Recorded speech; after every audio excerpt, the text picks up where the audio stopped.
The one with Ross's Grant is another great episode of Full House. Yes, the narrative with Ross's Grant is interesting, but I'm particularly interested in the part focusing on Phoebe, and I'll talk more about that in a moment. This is the 6th episode of the 10th season of Friends. This is directed by Ben Weiss, and as always, there will be spoilers from now as I go through the episode and share some thoughts, and I'll talk about each part of the narrative in turn. I guess I'll talk about Ross first, and then I'll talk about Joey, and then Phoebe and Monica. So obviously Ross is interested in this grant. He's actually a finalist for this huge research grant.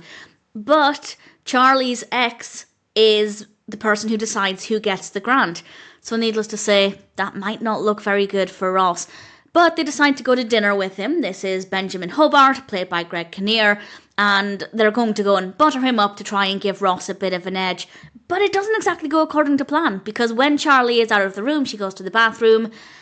Benjamin asks Ross to break up with Charlie. In fact, he doesn't ask, he tells him to break up with Charlie. And needless to say, this is baffling for Ross. And I don't know how I felt the first time I saw this episode.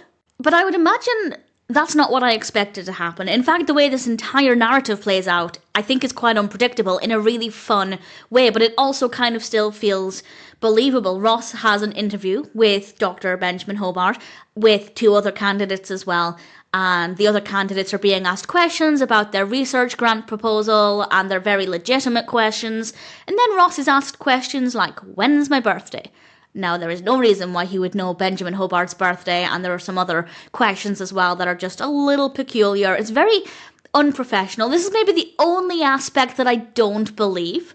I feel like it would be more realistic if it was one-on-one.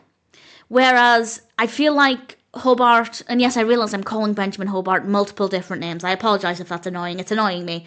I will call him Benjamin from now on. If it was just Benjamin and Ross one-on-one in an interview, it would be realistic. This is the only part I don't believe. Whereas if he's asking these ridiculous questions in front of 2 other candidates, that's really unprofessional, and they could really query that and question that. I don't know who they'd take that to, but it certainly doesn't seem realistic. It would have made more sense if maybe, I don't know, we saw the tail end of somebody's interview so we could understand the kinds of questions they'd be asked, and then Ross is called in and he's asked a bunch of ridiculous questions. That would have made more sense and made it more believable, but nevertheless, it's still funny, it's still entertaining, and ultimately Benjamin, to his credit, does apologise to Ross, and he offers Ross the grant if he breaks up with Charlie, which is not ethical. And again, I feel like Ross could tell somebody about that, but I don't know who Benjamin's superior would be, but I feel like Ross could take that further if he wanted to.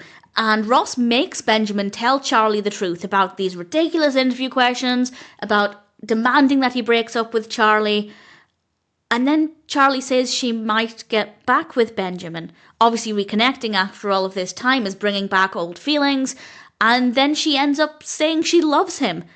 Absolutely baffling. And honestly, could we expect any less for one of Ross's relationships? So it's definitely unpredictable, and I kind of like the fact that everything progressed really quickly in this episode. They maybe could have dragged it on, they could have ended it on a bit of a cliffhanger, but everything moved really quickly, and I think that that was a really, really good decision. So in general, not a bad part of the episode. Then we come to what I think is one of the most iconic Joey moments, and that's saying something, because there are many iconic Joey moments. Chandler gets his first national commercial with the advertising agency. Obviously, really great thing for Chandler, and Joey wants to be in it. Chandler doesn't think Joey's quite right. He would be playing a college professor. It's just not the role for Joey. But Joey, as he says, is a chameleon, and we get a great demonstration of his acting range. And he gives this VHS tape to Chandler, but Chandler doesn't even watch it. He just pretends that he liked it, but his bosses didn't think he was a right fit. And Joey is adamant that Chandler didn't watch the tape. How could he possibly know that?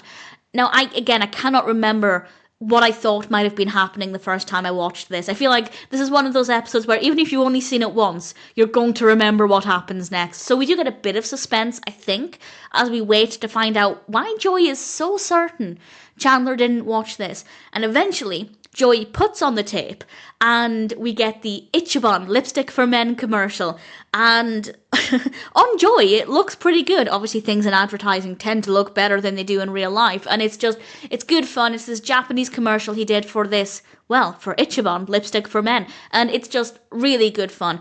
And the episode ends, or this part of the narrative ends, with Joey ultimately forgiving Chandler if Chandler wears the lipstick.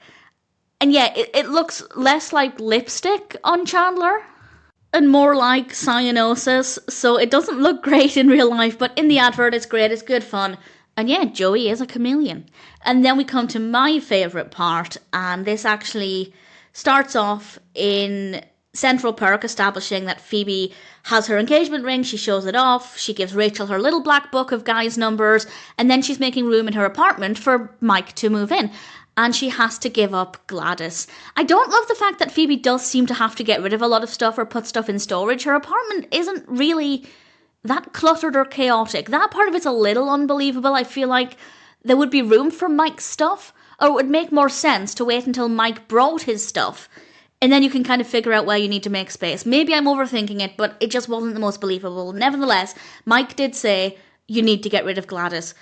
Again, just put it in a cupboard. You don't need to get rid of it. But at the same time, that being said, yeah, I can understand it to an extent, because Gladys is a picture that Phoebe has created with a person, a 3D person, coming out of the picture frame, and it's I have a very strong stomach for scary things. Horror is my favourite genre.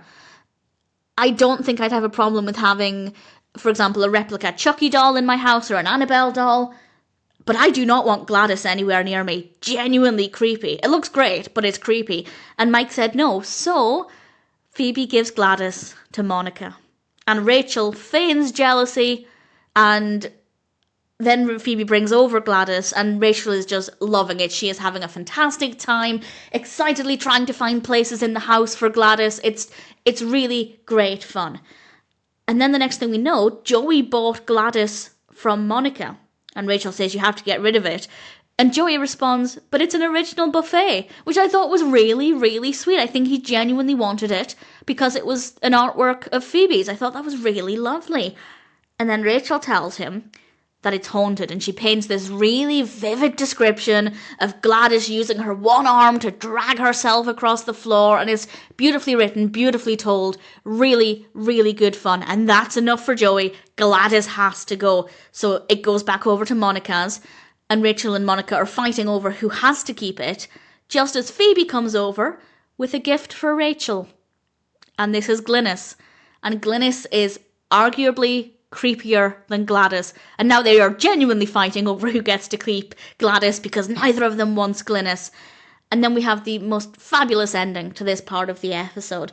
Joey is asleep in bed, cuddling up next to Hugsy, and we hear the door handle, the doorknob creaking, and it's Rachel with Gladys for, I think, the third time that week. She plays a trick on Joey, of course, but that in itself was great. But as Rachel turns round, Monica is standing there with Glynis, and it's fabulous. It is really, really great. I'm surprised they haven't actually really heavily merchandised Gladys and Glynis.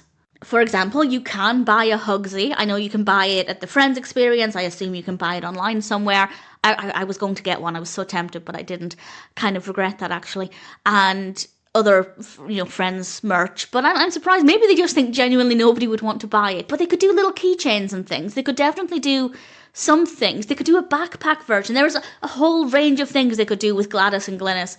Maybe they just think people will be too creeped out. But honestly, I'd be kind of tempted. Not to buy a full-size portrait, but a little merchandise, maybe. That's a good idea. I like that idea. Nevertheless, even if they don't have any merchandise, it's still a fabulous part of the narrative, and I love it so much. It's eerie, it's creepy, it's fabulous fun.